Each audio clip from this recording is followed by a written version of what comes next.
안녕하세요. 최미영입니다.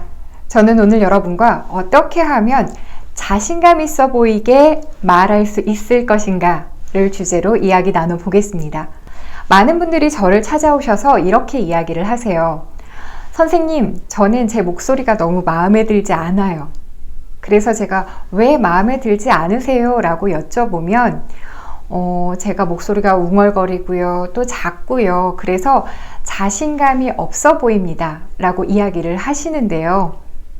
이런 경우에는 사실 발성이나 또 발음을 교정할 수 있겠죠. 그런데 이 방법들은 시간이 좀 오래 걸리기도 하고요. 그리고 또 완벽한 해결책이 아니기도 합니다. 그래서 오늘 여러분들에게는 발성과 발음을 교정하는 것도 중요하지만 정말 짧은 시간에 효과를 볼 수 있는 몇 가지 팁을 이야기 드려보려고 합니다.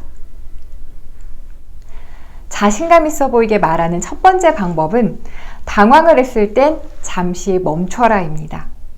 우리가 당황을 하게 되면 머릿속이 하얘지면서 갑자기 이상한 말이 막 튀어나오기 시작해요.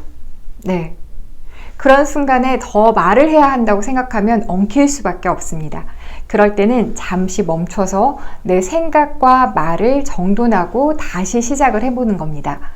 우리가 당황하면 이런 허사가 많이 나오게 돼요.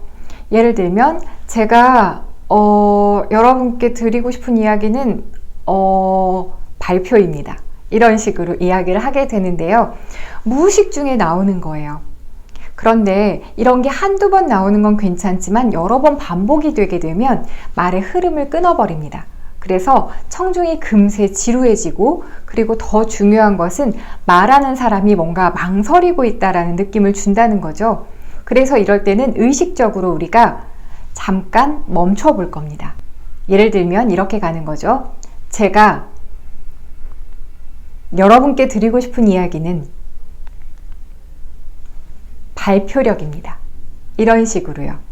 라는 얘기가 나오기 전에 일시 정지하는 겁니다. 그러면서 소리를 그냥 먹어버리세요. 그러면서 딱 2초만 세보는 겁니다.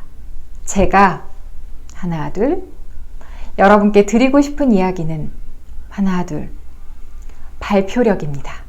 이런 식으로요. 어쩌면 무대에서 2초라는 시간은 굉장히 길게 느껴질 수도 있는 시간인데요.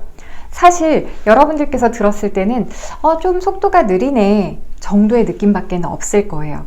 그렇기 때문에 무대에서 너무 긴장이 되신다면 억지로 말씀을 이어가려고 하지 마시고 차라리 잠시 멈추셔서 여러분의 생각과 그리고 목소리를 정돈한 다음에 멘트를 이어가셔도 충분합니다. 그런가 하면 우리의 손도 잠깐 멈춰줘야 됩니다. 우리가 긴장을 하는 순간에 보면 자꾸 손으로 머리를 긁는다든지 아니면 코를 만진다든지 목을 감싸는 행동을 하는데요.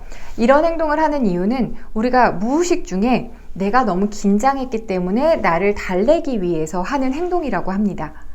그러면 상대도 무의식 중에 저의 행동을 보고 저 사람이 지금 긴장했구나 라는 것을 알아차릴 수 있다는 거죠.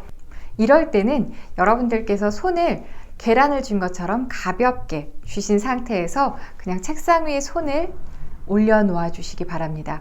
혹시 서서 발표를 하는 상황이라면 그냥 다리 옆에 가만히 놓아주시는 거죠.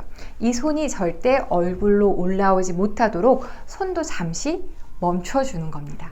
이렇게 해서 여러분의 말과 손을 멈춤으로써 여러분이 긴장했다는 것을 상대방이 눈치채지 못하도록 하는 겁니다.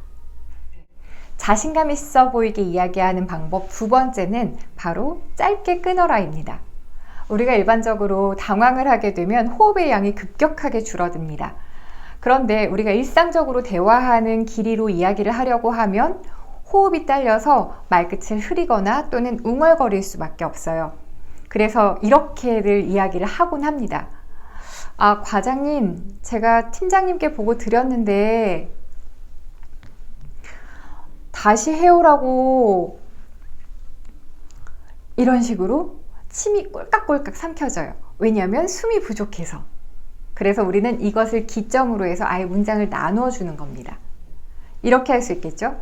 과장님, 제가 팀장님께 보고 드렸습니다. 다시 해오라고 하시는데요. 과장님께 조언을 구하고 싶습니다. 이렇게 문장을 쪼개보는 겁니다. 이렇게 하게 되면 여러분들께서 호흡이 딸려서 긴장된다는 것이 티가 나기 전에 문장이 끝나기 때문에 상대는 여러분들이 긴장했다고 느끼지 않을 겁니다. 그리고 더 중요한 것은 이렇게 이야기를 했을 때 여러분의 메시지가 더욱더 단단하게 전달될 수 있다는 거죠. 그렇기 때문에 여러분들께서 긴장이 되실 때는요, 문장을 오히려 더 짧게 사용해 주시는 걸 권장을 드립니다. 이렇게 해서 어떻게 하면 긴장되는 순간에 떨리는 것을 티내지 않고 자신감 있는 척 이야기할 것인지 그 부분에 대해서 얘기를 나눠봤는데요. 첫 번째는 잠시 멈춰라. 그리고 두 번째는 짧게 끊어라 였습니다. 여러분 이 기법 활용하셔서 너무너무 긴장되는 순간에 멋지게 발표를 해보시기 바랍니다. 저는 다음 시간에 또 유용한 영상으로 여러분 찾아뵙겠습니다.